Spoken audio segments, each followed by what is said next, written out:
बिस्मिल्लाहिर्रहमानिर्रहीम, अस्सलाम वालेकुम। अली सलमान जी टीवी के तमाम नाज़रीन को जी स्पोर्ट्स में खुश आमदीद कहता है कि जहाँ पीर से लेकर जुमेरात तक रोज़ाना रात 11:03 पर हम इस महफिल को सजाते हैं आपके लिए और बात करते हैं उस दिन खेले जाने वाले स्पोर्ट्स के हवाले से और साथ साथ उस दिन से जुड़ी खबरों के बारे में। और बिला किसी तामुल बिला किसी ताख़िर आज के शो में हम खुश आमदीद कहेंगे पाकिस्तान के इंतहाई senior and seasoned sports journalist को कि जिनको देखकर बहुत सारे लोगों ने जो स्पोर्ट्स जर्नलिज्म की फील्ड को अपनाया। हमारे भी उस्तादों में से शामिल हैं, हमारे भी असातिज़ा में शामिल हैं। और जब मैंने जी स्पोर्ट्स पे शो करने का आगाज़ किया था, शो शुरू किया था, तो उस वक्त के मेरे ये पहले गेस्ट हैं और हमेशा अपनी मोहब्बत और शफ़क़त जी स्पोर्ट्स को टाइम भी देते हैं। अब्दुल माजिद भट्टी साहब हमारे साथ मौजूद हैं, शो में खुश आमदीद कहेंगे। अस्सलाम वालेकुम भट्टी साहब। जी वालेकुम अस्सलाम अली सलमान, और बहुत शुक्रिया आपके जो कॉम्प्लीमेंट्स है उनका और अल्फाजों का। Thank you so much sir, आपकी हमेशा से मोहब्बत शफ़क़त है जी स्पोर्ट्स के साथ और हमारे साथ कायम रहती है, इसके लिए हम आपके तहे दिल से जो है वो मशकूर भी हैं। लेकिन इससे पहले कि भट्टी साहब के साथ वर्ल्ड कप की यादों का जो है हम दोबारा से जो है वो अहया करें, उसको दोबारा से उन यादों को ताज़ा करें, पाकिस्तान क्रिकेट से जुड़े मामलात की बात करें। और आज माजिद भट्टी साहब की जो है एक बड़ी जो है वो न्यूज़ लगी है कि बाबर आजम को हटाने में जो था वो अंदरूनी किरदार ज़्यादा था और ड्यूरिंग द वर्ल्ड का भी जो है वो PCB ने जहन बना लिया था। इस पर भी बात करेंगे, लेकिन सबसे पहले प्राइम का फॉर्मेट आज की टॉप स्टोरीज।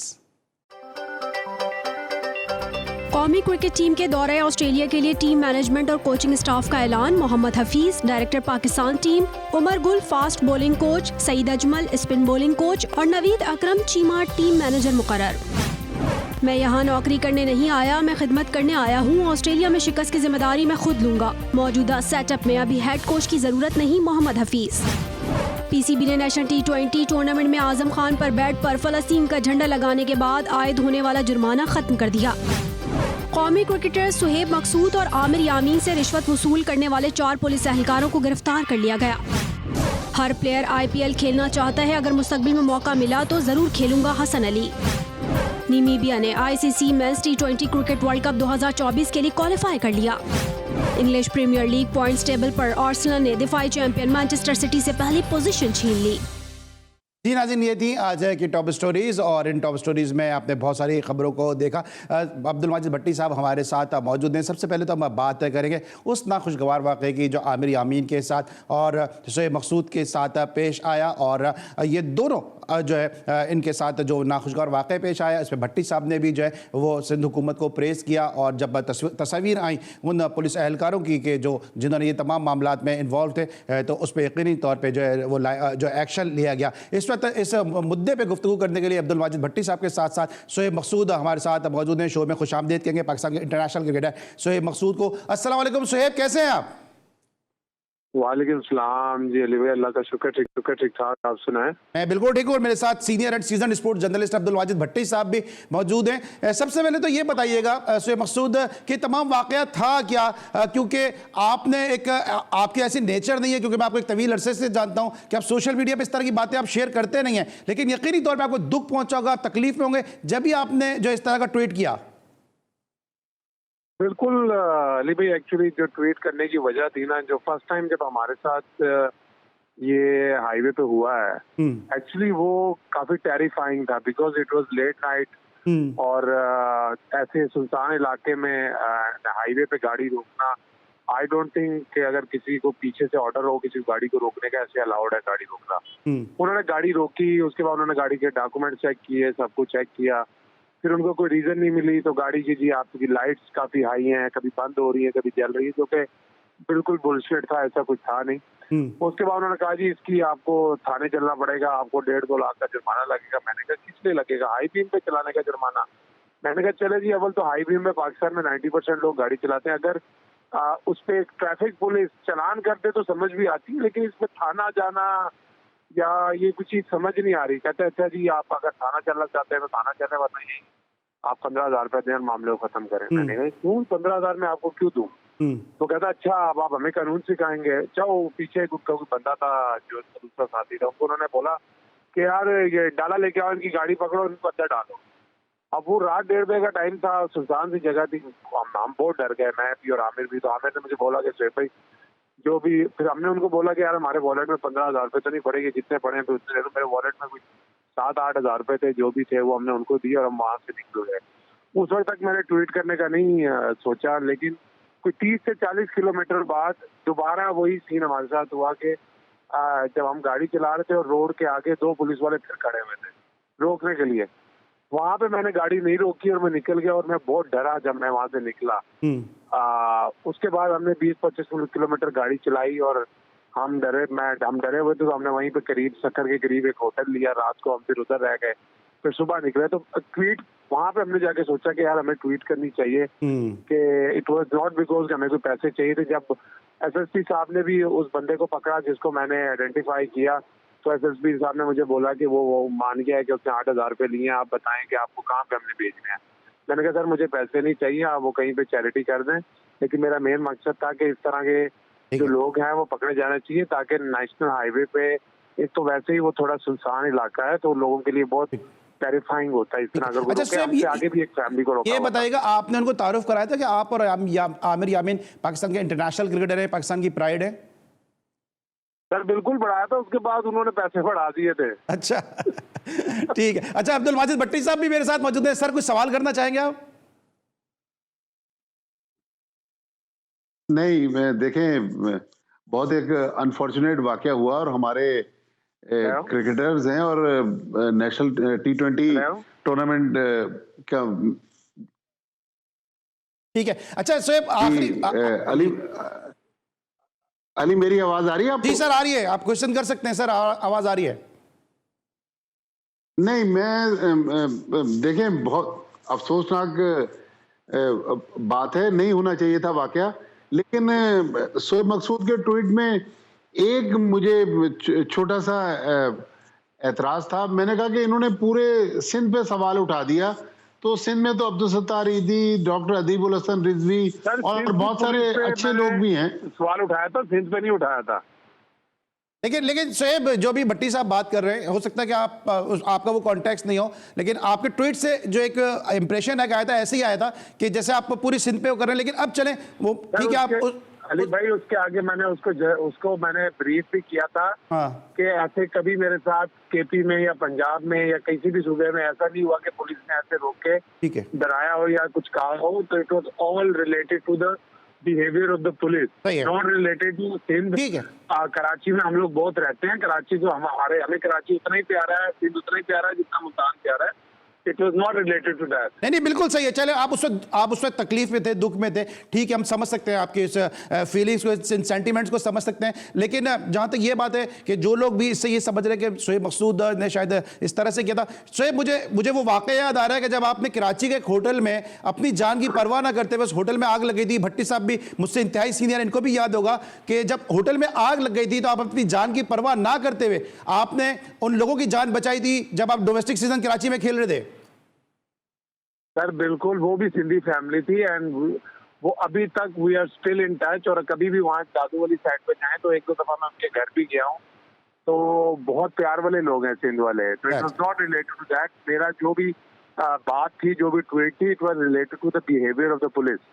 और वो जो सिंधी लोग, वो जिस फैमिली की आप बात कर रहे हैं, जिनको हमने रेस्क्यू किया था अल्लाह की मदद से, तो वो भी सिंधी फैमिली थी। अभी जब भी दादू वाली साइड से गुजरना होता है 2-3 दफा हम उनके घर भी गए। बिल्कुल ठीक है। नहीं, लेकिन शोएब, ये जो सवाल था ये सोशल मीडिया पे गर्दिश कर रहा था, बहुत अच्छा हुआ कि आपने इस चीज़ को क्लियर भी कर दिया। भट्टी साहब का भी मकसद यकीनन यही होगा कि आप इस प्लेटफॉर्म के तवज्जुद से जो इस चीज़ को क्लियर कर दें। सर कुछ कहना चाह रहे हैं?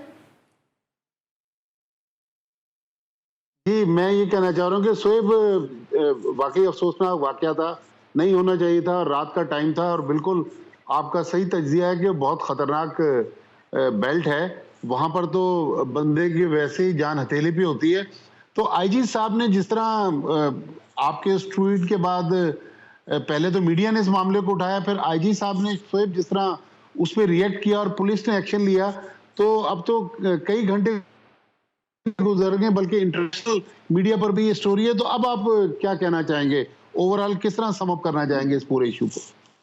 बिल्कुल माजिद भाई, चाहे वो आईजी पंजाब, आईजी सिंध हो, चाहे वो एसएसपी नवाबशाह हो, चाहे वो डीपीओ साहब हो सिंध के, उन्होंने सबने मुझसे कांटेक्ट किया और उन्होंने सारी डिटेल्स मुझसे ली। और आई थिंक इसका क्रेडिट जाता है ऑब्वियसली सिंध पुलिस को कि जिस तरह से उन्होंने इन्वेस्टिगेट करके अभी जब ये वाकया हुआ उसके बाद अभी तक मैं अपने शहर में पहुंचा भी नहीं था, तो जो लोग थे वो उन्होंने आइडेंटिफाई किया और इस जो केस को वहीं पे शट डाउन किया। और मेरे ख्याल में बहुत ज्यादा उन लोगों ने हमारा रिगार्ड किया, बहुत ज्यादा हमारी इज्जत की सिंध पुलिस ने और जितने भी ऑफिसर्स हैं उनके, और हम उनके दिल से मशकूर हैं।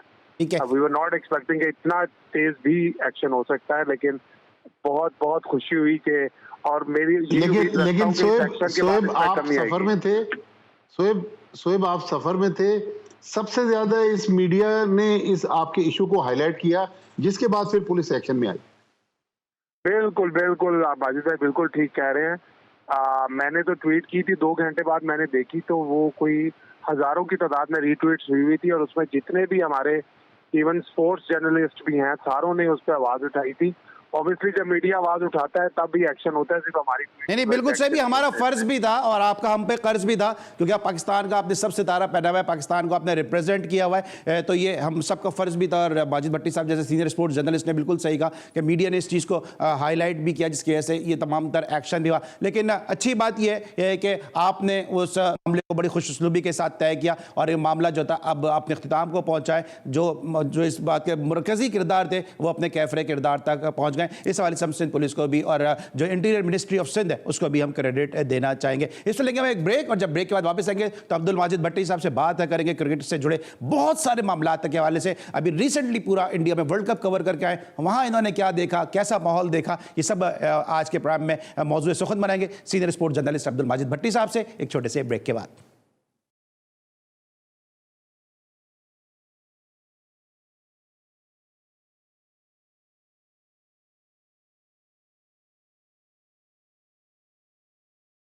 Welcome back after the break. और ब्रेक पर जाने से पहले शोएब मकसूद हमारे साथ मौजूद थे और उस तमाम तर सूरत हाल का बता रहे थे कि जिसका उनको नाखुशगवार वाक़े का उनको सामना करना पड़ा। अब्दुल माजिद भट्टी साहब हमारे साथ मौजूद हैं। सर, आज आपकी रोज़नामा जंग में स्टोरी शाया हुई है जिसमें आपने कहा कि जनाब बाबर आजम को जो हटाने का फैसला है वो ड्यूरिंग द वर्ल्ड कप ही कर लिया गया था और उन तक ये इत्तलात पहुँच चुकी थी। रमीज़ राजा साहब ने भी अपने यूट्यूब शो में कहा था कि बड़े परेशान थे और मुझसे मशवरा किया कि क्या मैं कप्तानी छोड़ दूँ। तो ये तमाम तर सूरत को आप चूंकि खुद इंडिया में थे, वर्ल्ड कप कवर कर रहे थे, आपने किस तरह से देखा? देखिए अली, मेरा ख्याल जो डिजास्टर हुआ ना पाकिस्तान टीम का, फिर पाकिस्तान टीम उस झटके के बाद संभली नहीं, वो अफगानिस्तान का मैच था। अफगानिस्तान की शिकस्त मेरे ख्याल में इतनी अनफॉर्चुनेट थी, ना पाकिस्तान टीम उसकी तवक्को कर रही थी और ना बाबर आजम को ये उम्मीद थी कि पाकिस्तान इतनी आसानी से अफगानिस्तान का मैच हार जाएगा।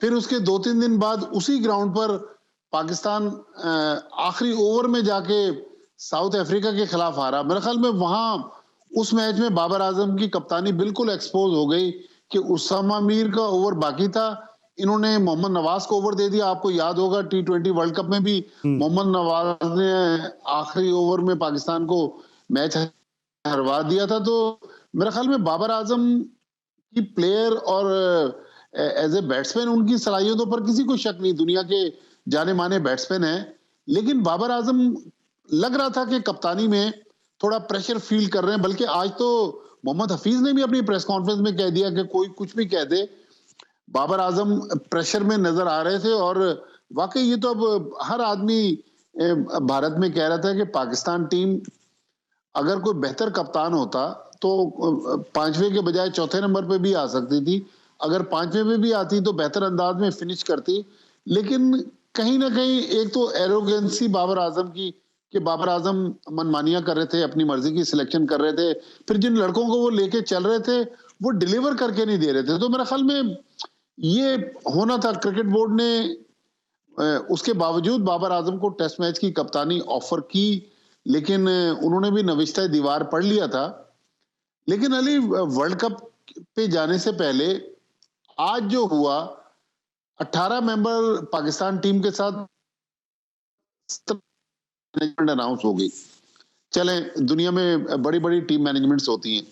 आपने फॉरेन कोचेस को फारिग किया, Vicky Arthur, grant Bradburn, Putin. अब आपने, अगर आप मोहम्मद हफीज की प्रेस कॉन्फ्रेंस सुन लें और अगर क्लिप हो तो चला भी सकते हैं आप, कि मोहम्मद हफीज कह रहे हैं कि अब हम फॉरेन कोचेस के बजाय अपने कोचेस की तरफ जाएंगे। तो आपने 2 फॉरेन कोचेस फिर रख लिए। अब प्यूटिक की जब हम बात कर रहे थे कि भाई वो कितना बड़ा प्लेयर था। पाकिस्तान टीम का बैटिंग कोच बना, अब एडम होलियक को बना लिया। एडम होलियक जो मैंने आज पढ़ा, तो अब तो शायद वो क्रिकेट से रिटायरमेंट के बाद वो मार्शल आर्ट की तरफ चला गया। Mix martial art, Pakistan team ने मिक्स मार्शल आर्ट और बॉक्सिंग की तरफ चले गए थे। और अब पाकिस्तान की टीम ऑस्ट्रेलिया के दौरे पे जा रही है टेस्ट सीरीज खेलने के लिए।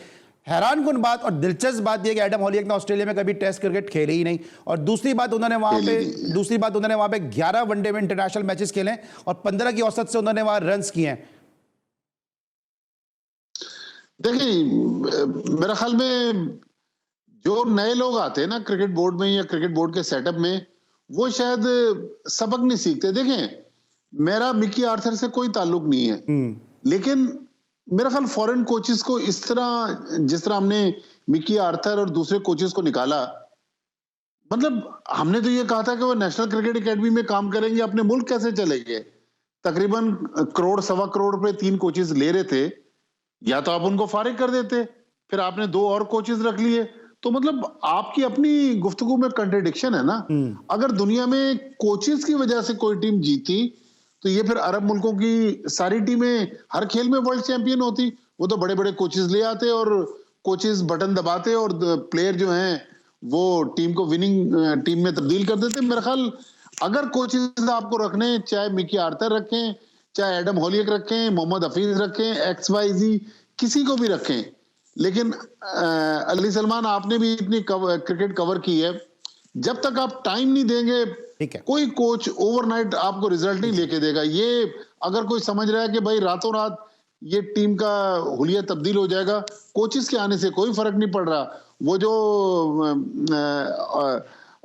ऑस्ट्रेलियन आए थे रमीज राजा के दौर में, जो उनके फॉर्मर टेस्ट ओपनर थे, हेडन, वो भी देखें T20 फॉर्म, मैथ्यू हेडन। तो पाकिस्तान तो ऑलरेडी T20 फॉर्मेट में बहुत अच्छी टीम है।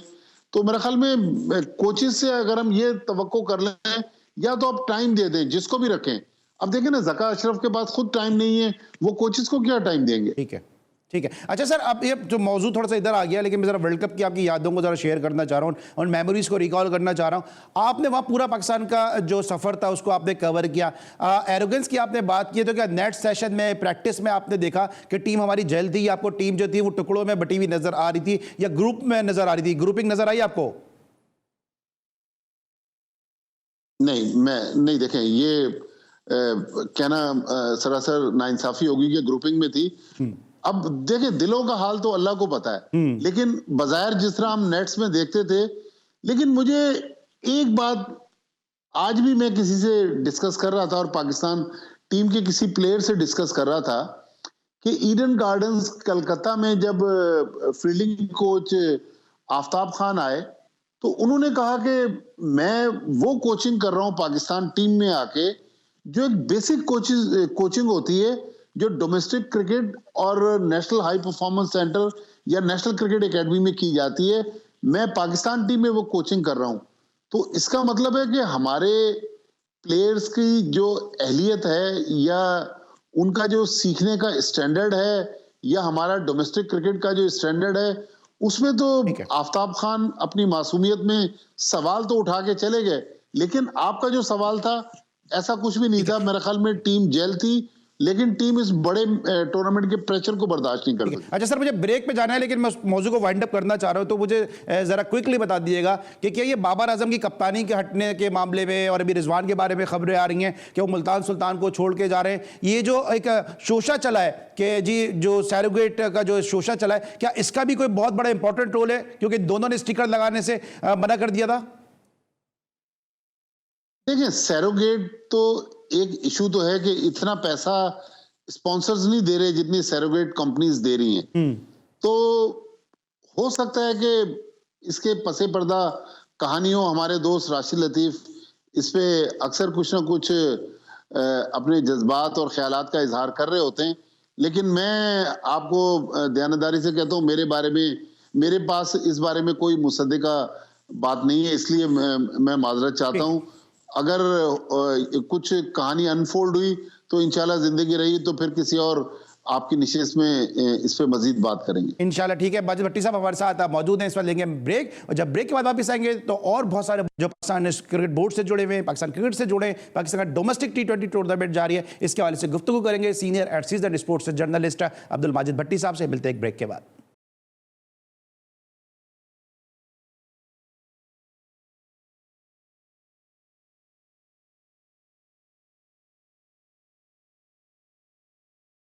Welcome back after the break. और ब्रेक पर जाने से पहले हम डिस्कस करते हैं पाकिस्तान क्रिकेट को, और इस तरह आपके इल्म है कि अब्दुल माजिद भट्टी साहब ने पूरा वर्ल्ड कप कवर किया इंडिया में रह के। सर, आपने वहाँ पे क्या माहौल देखा, क्योंकि अब चैंपियंस ट्रॉफी के हवाले से भी अब ये खबरें आ रही हैं कि चैंपियंस ट्रॉफी पाकिस्तान में नहीं होगी। कुछ भारतीय मीडिया भी इस सिलसिले में इस मामले को हाइप दे रहा है कि चैंपियंस ट्रॉफी मुमकिन तौर पर पाकिस्तान में नहीं खेली जाएगी और पाकिस्तान से बाहर ही होगी, या हाइब्रिड मॉडल के तहत होगी। देखिए अली, मैं 10वीं बार भारत गया और पिछले 9 बार मैं बाय एयर गया था। ये पहला मौका था कि मैंने लाहौर के जरिए वाघा बॉर्डर क्रॉस किया, फिर अमृतसर से फ्लाइट लेके मैं बेंगलोर गया, फिर कलकत्ता से मैंने फ्लाइट ली, फिर दिल्ली, फिर अमृतसर और फिर लाहौर से कराची आया। तो यकीन करें, ये नहीं कि हमारे और भारत के ताल्लुकात कशीदा हैं। मैंने बॉर्डर क्रॉस करने से वापस आने तक मुझे कहीं पर भी कोई मसला दरपेश नहीं हुआ। क्रिकेटिंग पॉइंट ऑफ व्यू से एक अच्छा टूर्नामेंट हुआ। पाकिस्तान टीम बुरा खेली, इसलिए टूर्नामेंट के टॉप 4 में क्वालिफाई नहीं कर सकी। लेकिन अब जहां तक आपकी बात है चैंपियंस ट्रॉफी की, तो इस बारे में ज़का अशरफ साहब और सलमान नसीर साहब जो अभी आईसीसी मीटिंग्स में गए थे, उनकी क्या बात हुई है? मेरे ख्याल में थोड़ा सा टाइम है। अभी वो टाइम नहीं आया कि भारत अपनी टर्म्स डिक्टेट करवाए, लेकिन पाकिस्तान को अभी से माइंड मेकअप करना होगा, बल्कि गवर्नमेंट ऑफ पाकिस्तान को माइंड मेकअप करना होगा कि कोई ऐसी पीसीबी मैनेजमेंट आए जो कम से कम 2025 तक रहे। अगर टुकड़ों में 3-3, 4-4 महीने के लिए हम चेयरमैन लाएंगे तो पाकिस्तान का केस कमजोर होगा और फिर पाकिस्तान से हो सकता है कि चैंपियंस ट्रॉफी की मेजबानी छिन जाए। इसलिए हमें एक अच्छा, दयानतदार और सख्त एडमिनिस्ट्रेटर, बल्कि सख्त तो नहीं, अच्छा एडमिनिस्ट्रेटर पाकिस्तान क्रिकेट को चाहिए, जो पाकिस्तान क्रिकेट की आवाज को दुनिया भर में अच्छे तरीके से। अच्छा सर, आप पाकिस्तान के सफ़ अव्वल के जर्नलिस्ट में शुमार होते हैं और आपकी यकीनन मुलाकात भी वहाँ पे इंडिया के बड़े ज़बरदस्त जर्नलिस्टों के साथ हुई होगी। वहाँ कुछ ऐसी फीलिंग थी कि जो ये कहते होंगे भाई इंडिया, BCCI बात किससे करे, पाकिस्तान में स्टेबिलिटी है ही नहीं, चेयरमैन आज कोई और है, कल कोई और है। तो यहाँ पे आपको लगा कि थोड़ा सा पाकिस्तान का मौक़िफ़ या पाकिस्तान का केस थोड़ा कमज़ोर होता है? देखें अली, जिन दिनों हम चेन्नई में थे और पाकिस्तान अफगानिस्तान का मैच होने वाला था, उस दौरान पीसीबी का वो मशहूर ज़माना प्रेस रिलीज आया जिसमें कहा गया कि भाई ये टीम इंज़मामुल हक ने सिलेक्ट की है, लेकिन पाकिस्तानी कौम सपोर्ट करे, कोई समथिंग लाइक दैट, इसी तरह की प्रेस रिलीज थी। उस प्रेस रिलीज से लेकर पाकिस्तान की कैंपेन खत्म होने तक पाकिस्तान में जो क्रिकेट बोर्ड हेडक्वार्टर में भंड होते रहे, उसकी वजह से जो जग हसाई हमारी होती रही, लोग हमारा मजाक उड़ाते रहे कि भाई पाकिस्तान में एक जमाने में एयर मार्शल नूर खान, आरिफ अली खान अब्बासी, लेफ्टिनेंट जनरल तौकीर जिया, एजाज भट्ट, डॉक्टर नसीम अशरफ और बहुत सारे क्रिकेट एडमिनिस्ट्रेटर जिनका बड़ा पाकिस्तान क्रिकेट में बड़ा नाम है,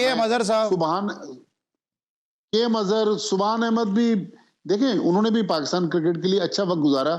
लेकिन अभी रिसेंटली वर्ल्ड कप के दौरान पाकिस्तान क्रिकेट बोर्ड हेडक्वार्टर में जिस तरह की हम बातें और कहानियां सुन रहे थे, तो एज ए पाकिस्तानी बहुत शर्मिंदगी होती रही कि हमारे मुल्क में ये किस तरह के लोग किस तरह की क्रिकेट चला रहे हैं कि उनका फोकस क्रिकेट से हटकर दूसरे मामलात पर है। इंज़मामुल हक का मसला आ गया। अब आपके इसी प्लेटफॉर्म से मेरा क्रिकेट बोर्ड से सवाल है कि भाई वो इंज़मामुल हक के खिलाफ जो तहकीकात थी वो कहाँ गई? पीसीबी ने फैक्ट फाइंडिंग कमेटी बनाई थी और पीसीबी की जो तर्जुमान है आलिया रशीद, उन्होंने मुझे कहा था कि 5 नवंबर को उसकी फाइंडिंग सामने आ जाएंगी। तो अब तो नवंबर भी खत्म होने वाला है, वो कहाँ गई तहकीकात? क्या इंज़मामुल हक ने पाकिस्तान क्रिकेट बोर्ड से मुस्ताफी होने का ऐलान किया, क्रिकेट बोर्ड ने इस्तीफा मंजूर करके तहकीकात बंद कर दी, या फिर क्रिकेट बोर्ड जो इतने बड़े बड़े दावे करता रहा कि इंजमामुल हक जो है वो उनका कॉन्फ्लिक्ट ऑफ इंटरेस्ट, तो लोगों को बताएं तो सही असल हकीकत क्या है, उसमें से निकला क्या तहकीकात में से। ठीक है। अच्छा भट्टी साहब, जब आप वहां पे मौजूद थे तो बड़ा मशहूर जमाना इरफान पठान का डांस का भी एक मामला सामने आया। इंडियन जर्नलिस्ट की इस हवाले से क्या राय थी? क्या वो इस चीज को सपोर्ट कर रहे थे कि ठीक है पाकिस्तान हार गया तो वो अफगानिस्तान के साथ जो उन्होंने सेलिब्रेट किया वो उनका राइट था, या आप समझते हैं कि जो या आपसे जो गुफ्तगू हुई है क्या कि इरफान पठान का जो एक्शन था ये गलत था, पराई शादी में अब्दुल्ला दीवाना? देखें, ये चीज हमने नोट जरूर की, और वहां पर जिस तरह मुस्लिम्स महरूमियों का शिकार है, तो मेरा ख्याल इरफान पठान भी अपने आप को खबरों में रखना चाहते हैं कि जी पाकिस्तान के हारने पे मैं ज्यादा खुश हूं। लेकिन अली, हमारी भारतीय जो जर्नलिस्ट हैं उनसे बहुत अच्छी दोस्ती है, ना वो हमारे सामने पाकिस्तान के हारने पर खुशी का इजहार करते हैं, ना कभी इस किस्म की बातों पर हमने उनसे जानने की कोशिश की। कुछ बेतकल्लुफ दोस्त हैं, पूछ भी सकते थे, लेकिन इस इशू पे ना हमारी बात हुई। लेकिन आपने जो बात कही ना, वो आपने बिल्कुल उसका सही तज्जिया किया कि बेगानी शादी में अब्दुल्ला दीवाना इरफान पठान का कुछ बनता नहीं है, वो वैसे ही अपने नंबर बनाने के लिए और रेटिंग बढ़वाने के लिए ये सारा कुछ कर रहे हैं, वरना पाकिस्तान अफगानिस्तान से हार गया तो इरफान पठान के डांस का क्या जवाब था। बिल्कुल ठीक है। थैंक यू सो मच भट्टी साहब। इस वक्त हम लेके एक ब्रेक, आपने पूरे मौजू को समराइज से किया। जब ब्रेक के बाद वापस आएंगे तो मजीद गुफ्तगू भट्टी साहब से मिलते हैं एक छोटे से ब्रेक के बाद।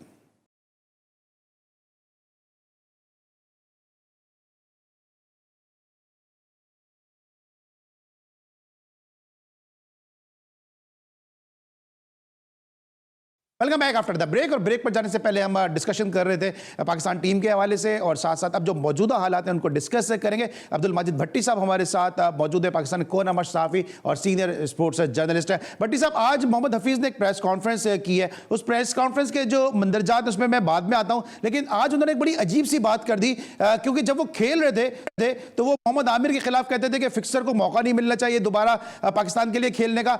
आज वो ये कह रहे हैं कि मैंने जी आमिर को भी फोन किया, मैंने मात को भी फोन किया। तो ये चंद दिनों की कुर्सी की खातिर लोग अपने उसूलों को भूल जाते हैं।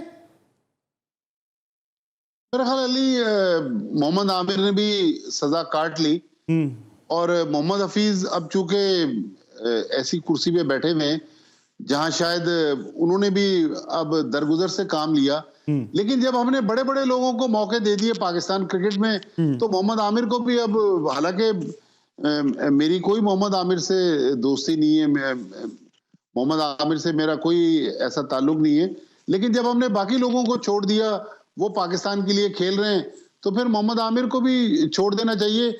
लेकिन कुछ चीजें मोहम्मद हफीज ने आज अच्छी कही, लेकिन जो भी उन्होंने कहा वो अब रिकॉर्ड पे आ गया, क्योंकि टेलीविजन का ये जो कैमरा है ना, ये बहुत जालिम है। ये जो फुटेज आज बन गई, उन्होंने कहा शिकस्त में तस्लीम करूंगा, मैं लोगों से कम्युनिकेशन गैप नहीं रखूंगा। जैसा कोचेस की उन्होंने बात की कि पाकिस्तानी कोचेस होने चाहिए, आगे चल के फॉरेन कोचेस का नाम ले लिया, बाद में एडम होलियट का भी नाम आ गया, एक दूसरा ऑस्ट्रेलियन कोच है।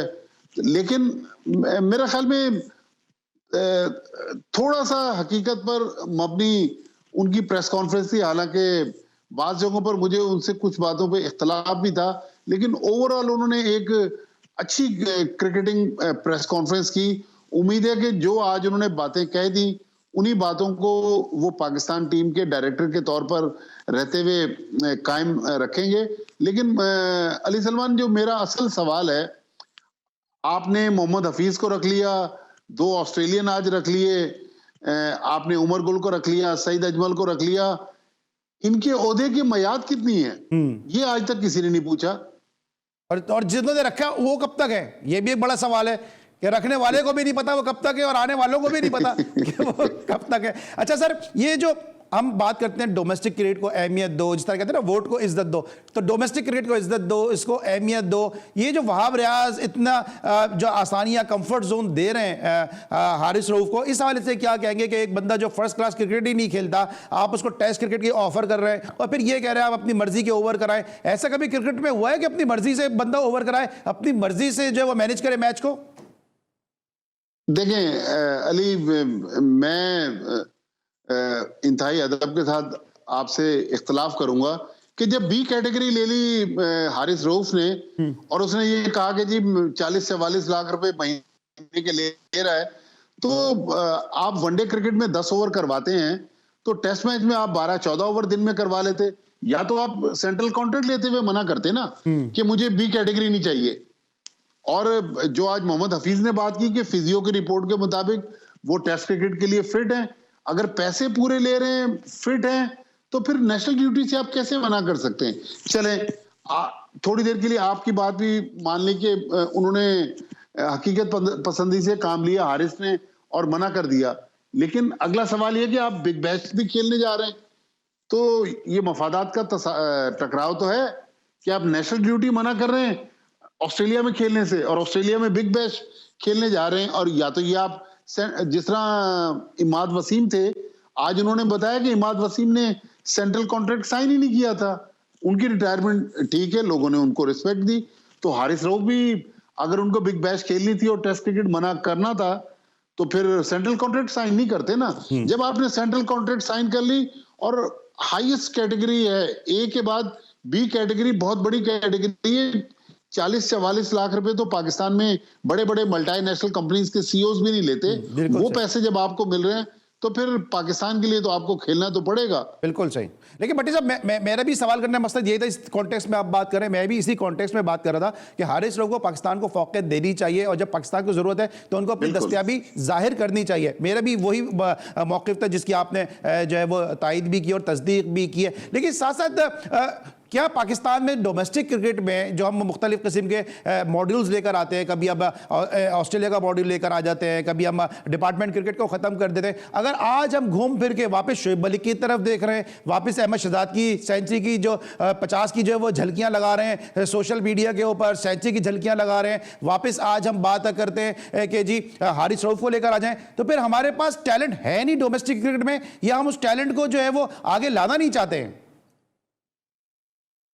अली, मैं इंतहाई हकीकत पे मबनी आपको ये बात बता रहा हूं कि जितना मैंने डोमेस्टिक क्रिकेट को करीब से देखा, आप तो माशाल्लाह आपका ज्यादा डोमेस्टिक क्रिकेट पे उबूर है, मुझे तो उस क्वालिटी के प्लेयर्स नजर नहीं आ रहे। अभी उसामा मीर देखे ना, उसामा मीर हमारा वनडे क्रिकेट का टॉप विकेट टेकर था, लेकिन वर्ल्ड कप में एक्सपोज हो गया।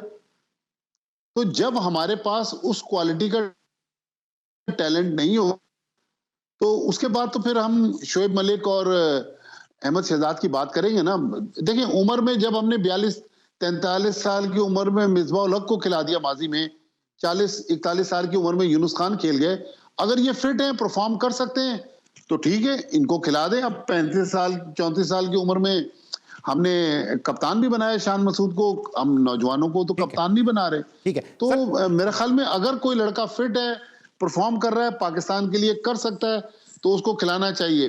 ठीक है, ठीक है। अच्छा सर, अब मेरे पास थोड़ा सा वक्त रह गया, इसमें ज़रा मैं आज़म खान वाले मुद्दे पे भी बात करूंगा, क्योंकि आप वो पहली शख्सियत थे जिन्होंने जो डायरेक्टर मीडिया एंड कम्युनिकेशन है आलिया रशीद साहबा, उनकी तकर्री से पहले ब्रेकिंग दे दी थी कि एक बड़ी तब्दीली होने वाली है। मेरे ही शो में आपने आके इस खबर को ब्रेक किया था।